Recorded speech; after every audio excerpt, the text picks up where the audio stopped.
a Monalisa Perrone e esse é o Item Mais da CNN.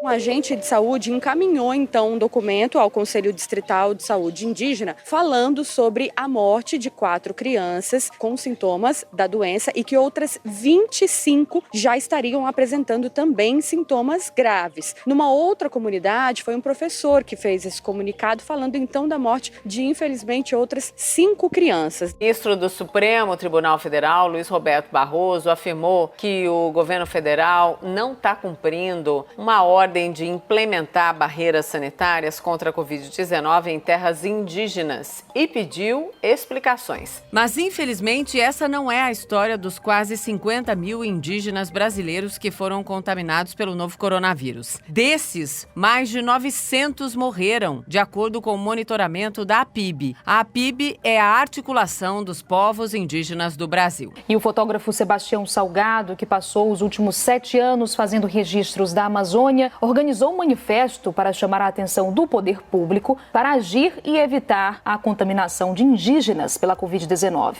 O difícil acesso à região enorme que elas estão espalhadas. Se houver uma penetração dessa enfermidade, vai ser impossível de assistir às comunidades indígenas. E mais, eles são muito mais sensíveis do que nós, então eles têm a possibilidade de desaparecer. A missão não é fácil, não. O Plano Nacional de Imunização, por si só, exclui mais da metade da população indígena da primeira fase de vacinação, porque só garante doses para aqueles que vivem em terras indígenas demarcadas. Ficam de fora todos os que vivem nos centros urbanos ou em zonas rurais. E nas terras demarcadas, onde a vacina chega, o desafio é outro. É preciso, gente, convencer a população a se imunizar. Porque, acreditem, o discurso anti-vacina e negacionista também chegou por lá muito antes das doses. Nesse episódio do Item Mais, vamos falar sobre o impacto da Covid entre as populações indígenas e os impasses da vacinação.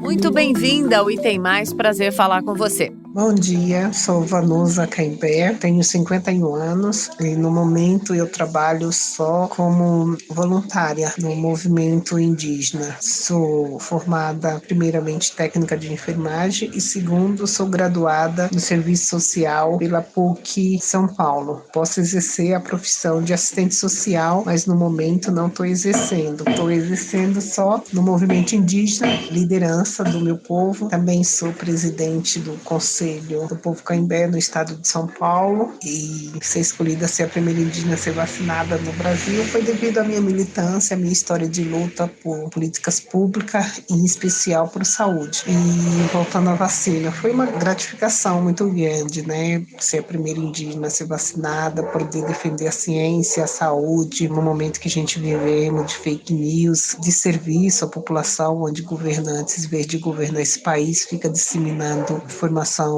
errada, atacando a ciência, os educadores. No meio de tudo isso, poder defender a minha vida, dos meus parentes e a da sociedade toda é uma gratificação muito grande, né? Recebi com muita alegria a primeira dose, a vontade era de gritar, eu fui vacinada, ainda mais eu que tive o Covid, eu sei que os sintomas é difícil, não precisei ficar internada, mas tive altos e baixos, dias de muita angústia, de muita tristeza, muito medo de morrer, e foi quando eu e outras lideranças lá da aldeia Mutiética, Filhos dessa Terra, onde eu moro, essa aldeia foi formada em 2017 por umas etnias vindas do Nordeste e uma daqui de São Paulo, o Tupi, e nós formamos essa aldeia lá. A gente sempre lutou, teve uma luta forte lá por moradia, por saúde, e entre essas lutas foi os testes do Covid. Foi a primeira aldeia no Brasil a ser testada, todos os indígenas, foi lá em Guarulhos, né? Começou por lá. No momento da testagem, eu comentei com os profissionais a minha vontade, a minha esperança, que eu rezava todos os dias para os meus encantados de luz, para os meus ancestrais, e pedindo a nosso Pai Tupã, que é Deus, para que ele mandasse uma medicação, um remédio para tirar a gente desse sofrimento e não perder tantas vidas. E aí foi quando a Secretaria de Saúde do Estado, junto com o Instituto Butantan, me convidou para ser a primeira a tomar. Fiquei muito feliz. Agora já tomei a segunda dose, tomei no dia 12, no dia do meu aniversário, o dia que eu completei 51 anos. Uma gratidão imensa, o melhor presente de aniversário que eu tive, mas a felicidade não é completa, porque o governo está deixando de fora os indígenas que vivem nas cidades. Então isso é preocupante. Para começar a nossa conversa, eu quero te perguntar quantas pessoas vivem aí na comunidade e como vocês se organizaram para se manter isolados nesse tempo todo. Queria saber também se teve alguma atuação do governo federal aí. A nossa aldeia, ela foi pensada, aldeia multiétnica Filhos dessa Terra, ela foi pensada para 50 famílias, mas não tem 50 famílias ainda, porque falta estrutura, saneamento, a gente vive em situações precárias, lá não tem a presença do poder público com benfeitoria lá dentro, então a gente não tem uma escola, a gente não tem água regular, ainda estão tentando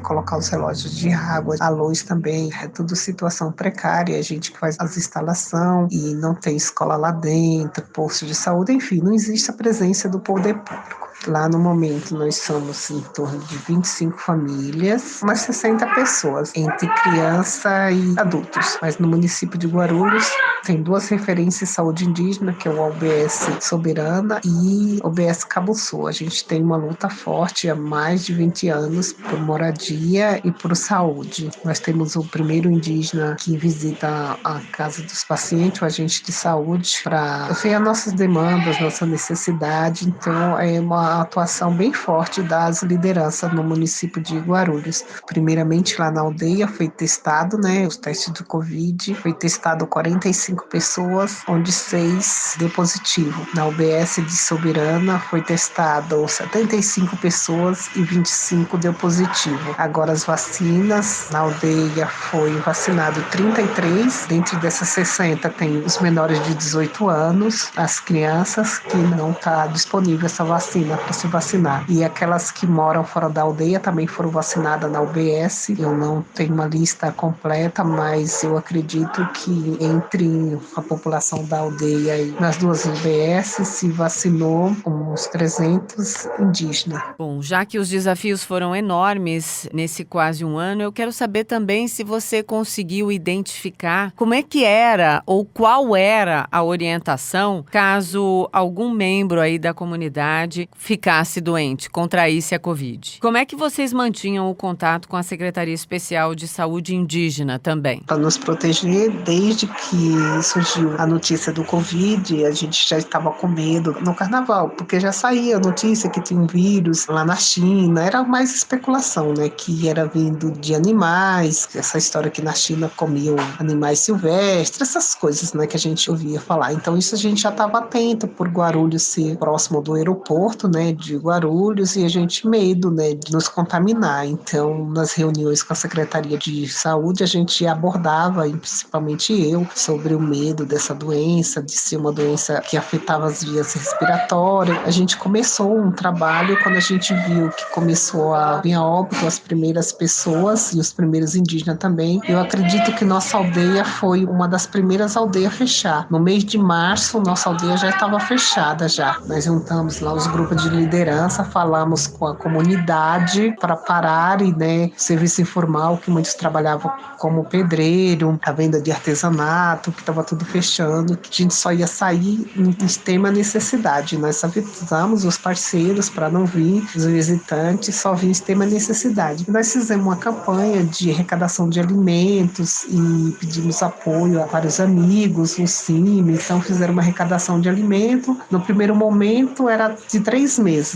Teve pessoas que se engajou na luta para arrecadar alimento para a gente durante 3 meses, mas nós não passamos fome graças à nossa luta e à nossa resistência e também os parceiros, E também a FUNAI distribuiu cesta básica, mas não foi assim que a FUNAI decidiu. Precisou, o deputado Shirley Pancará, que é do mandato ativista, ele entrou no Ministério Público cobrando uma intervenção, um planejamento, um plano emergencial da FUNAI. e colocou a nossa aldeia, que não é reconhecida ainda, não é demarcada, e colocou todas as aldeias do Brasil. E aqui em São Paulo são 84 aldeias. Então, a gente recebeu a cesta básica da FUNAI um tempo, parou, depois em dezembro ela voltou de novo, e há uma esperança que agora vai voltar de novo a distribuir cesta básica, e nós só saímos da aldeia em casos de extrema necessidade. Até agora a gente não faz os nossos eventos em lugares fechados, só em céu aberto, com uso de máscara e mantendo todo o cuidado que a sociedade está fazendo, né? E graças a Anderu, né, que é Deus pra gente, nenhum veio a óbito e só um precisou ficar fora da aldeia, internado, porque ele era do grupo de risco transplantado. Então a gente está lá na aldeia ainda, muitos não trabalham, só na informalidade, estão voltando aos poucos. A venda de artesanato não voltou ainda, porque a gente vendia nas feiras, nas escolas, nas universidades, fazendo palestra. Então nossa vida ainda não voltou, né? Nós estamos ansiosos para que toda a população venha a ser vacinado, para que a nossa vida volte ao normal. Vários incêndios que aconteceram no Mato Grosso no ano passado. Esses incêndios acabaram dificultando também, de alguma maneira, o combate à pandemia nas terras indígenas? Nossa comunidade lá é uma área de proteção permanente, né? Ocorreu, sim, uns pequenos incêndios lá na região, mas nada muito sério, né? Só ficou escuro, bastante fumaça, mas não chegou a afetar bastante a gente, não. Mas os incêndios que ocorreram no Brasil nos últimos meses não foi o problema principal que dificultou o atendimento à pandemia. O que dificultou foi a má vontade do governo federal. E não foi só com a população indígena, né? Ele ignorou a Covid,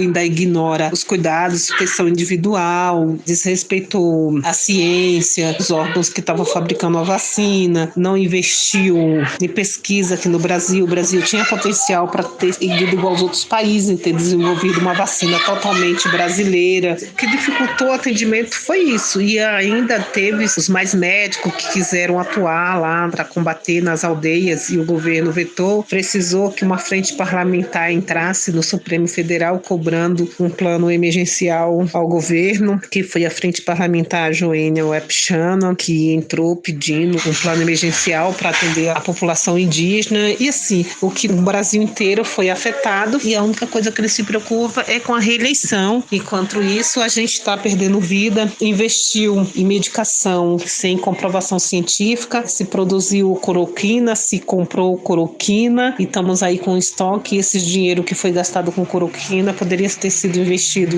em leitos de UTI, em uma campanha mesmo de proteção, e muitas vidas teriam sido salvas. Os indígenas ficaram expostos à invasão de madeireiro, de mineradores, tudo com omissão do governo. E a gente sempre vivemos em situação de vulnerabilidade mesmo nas aldeias, e agora com a pandemia se intensificou. E não se pune quem se comete crime contra as lideranças dos povos indígenas, a impunidade é gritante. Nós vivemos em situação de vulnerabilidade o tempo todo. As nossas lideranças denunciam as leis internacionais, mas até agora não ocorreu nenhuma intervenção eficaz que venha cobrar que esse governo governe, que esse governo proteja a todos os brasileiros, em especial aquela população que vive em situação de mais vulnerabilidade. Conta pra gente como é e o que é essa campanha Vacina Parente. Essa campanha Vacina Parente foi criada por nós mesmo, parentes, com apoio da RAPIB e da APIM Sudestes e todos os indígenas, né? Vacina Parente é a gente se vacina e a gente torce e deseja que a vacina chegue outro parente. Nós chamamos os nossos parentes indígenas, os outros povos indígenas, tudo de parente. Então nós somos todos parentes.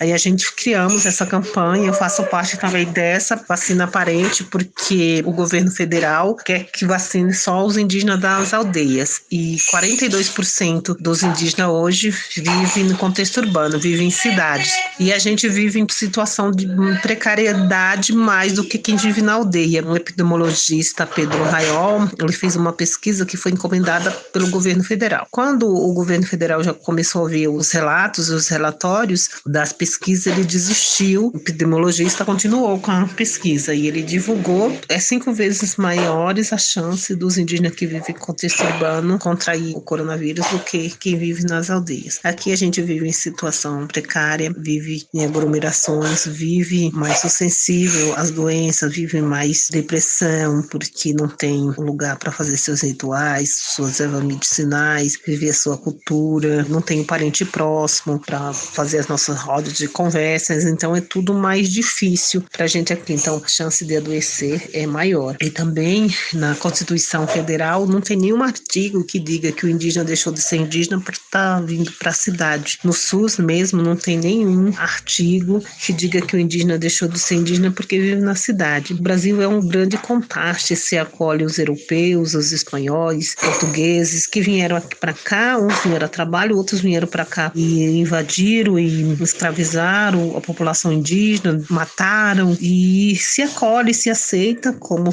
brasileiros e nós indígenas não. É um etnocídio muito grande porque querem que a gente não assuma a nossa identidade. Nós vamos fazer os nossos cartões do SUS, fazer os nossos cadastros nas UBS, nos lugares e chegam lá e colocam a gente pardo. Nós não somos pardo, nós somos indígenas. E essa classificação étnica é mais um etnocídio, é um apagamento cultural, é querer acabar com a gente, com a nossa identidade. Eu não aceito pardo, eu não sou parda, eu sou indígena e por isso que a gente quer vacina para todos, não só a população indígena, mas sim para todos os brasileiros, que se faça uma campanha em massa. O SUS é o melhor programa de saúde mundial, não existe o SUS em outro lugar. O SUS tem como chegar àquele indígena que vive mais distante, aquele ribeirinho que vive mais distante, aquele quilombola que vive mais distante. E nós temos condições para vacinar todos os brasileiros que assim necessitam de ser vacinados. Então eu faço parte sim de vacina parente e indígena na aldeia, na cidade. Nós somos brasileiros. O Brasil é terra indígena. Eu não estou fora do meu território por estar aqui em São Paulo. A minha cidade onde eu nasci, a minha aldeia é Massacará, no município de Euclides da Cunha, sertão baiano. Mas de norte a sul, de leste a oeste, o Brasil é terra indígena.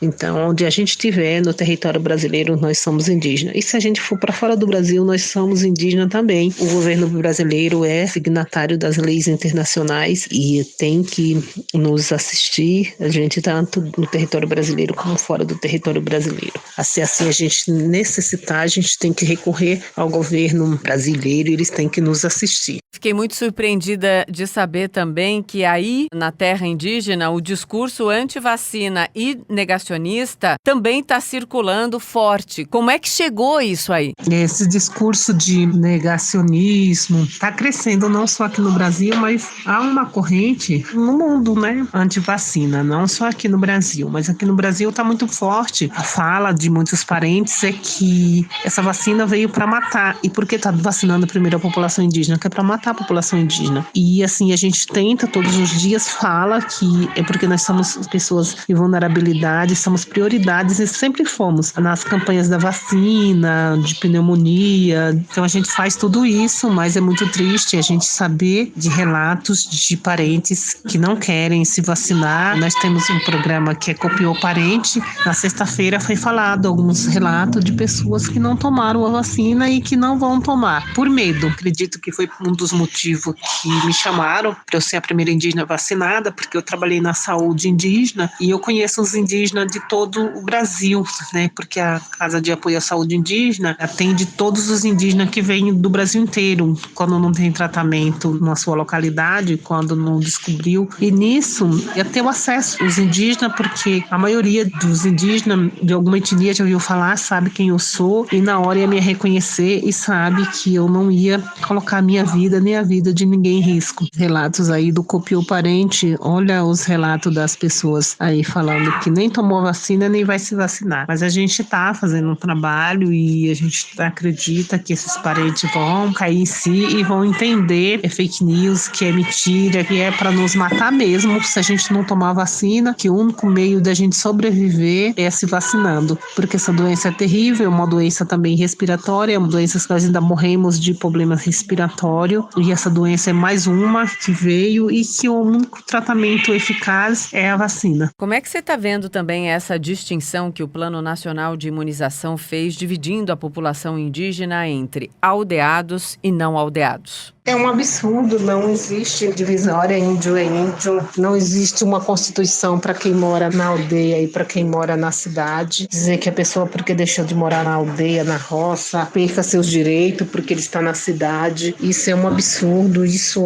todo dia se rasga a Constituição brasileira. No SUS não tem, nos princípios do SUS, na universalidade, na integralidade, na equidade, não fala isso, que os indígenas perdem seus direitos quando ele deixa a sua aldeia, o seu local de nascimento. Acho isso um absurdo, é anticonstitucional, a gente tem que combater, temos que cobrar uma resposta da Justiça, do Ministério Público e do Supremo e o entendimento da sociedade, né? Não existe essa separação, né? E que nós somos população que ainda vivemos em vulnerabilidade, seja nas aldeias, seja na cidade. Nas aldeias porque tomaram nossas terras, construíram mineradora, construíram serra elétrica, construíram o agronegócio, a soja, o gado, e nos mataram e envenenaram nossos rios e a gente não consegue mais pescar o nosso peixe e estão nos matando. Então, por isso que os indígenas vieram para as cidades. E as cidades foram invadidas. Onde era aldeia, hoje é cidades. Então, o território brasileiro foi invadido e as aldeias foram invadidas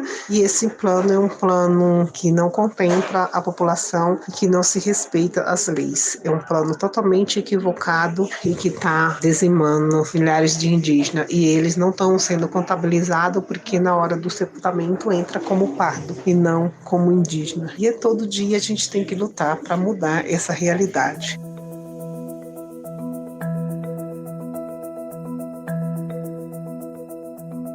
Vacinar os povos indígenas é fundamental. E por que eu estou falando isso? Eu não estou falando pela minha convicção, estou falando baseado num estudo. Um estudo da Universidade Federal de Pelotas mostrou que a prevalência da Covid entre a população indígena urbana é de, prestem atenção nesse número, 5,4%, enquanto que na população não indígena é muito menor, 1,1%. Então, por que a gente tem que reforçar a vacinação aí para os povos indígenas e também afastar esse discurso negacionista? O que eu deixo de recado, primeiramente, o meu agradecimento pela oportunidade de fala. Nós sempre falamos, mas nunca fomos ouvidos. Nós temos vozes, nós sabemos, nós temos cultura, nós temos ciência, nós temos conhecimentos, nós sabemos o que é melhor para a gente. Precisa se ouvir a população indígena, precisa se ouvir a mulher indígena, precisa se ensinar a Constituição Federal no ensino médio, nas universidades, precisa ensinar o SUS em todos os cursos superiores,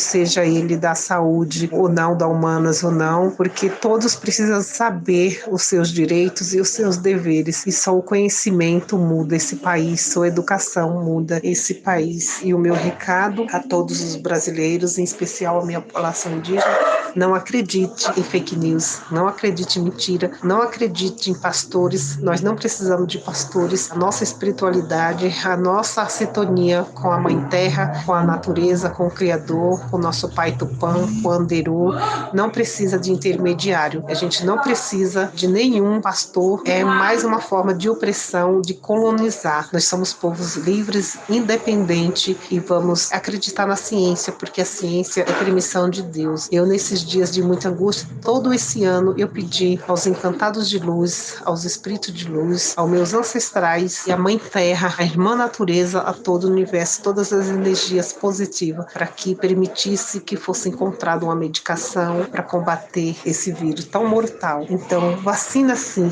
parentes, e gratidão a todos. E vamos vacinar tanto os indígenas como todos os outros brasileiros. Todos nós merecemos viver, e vacina salva vidas. Vacina é um ato de amor. No carnaval, sim, tem e tem mais todo dia. Então fica ligado, fica ligada, porque amanhã tem novo episódio. Em Té.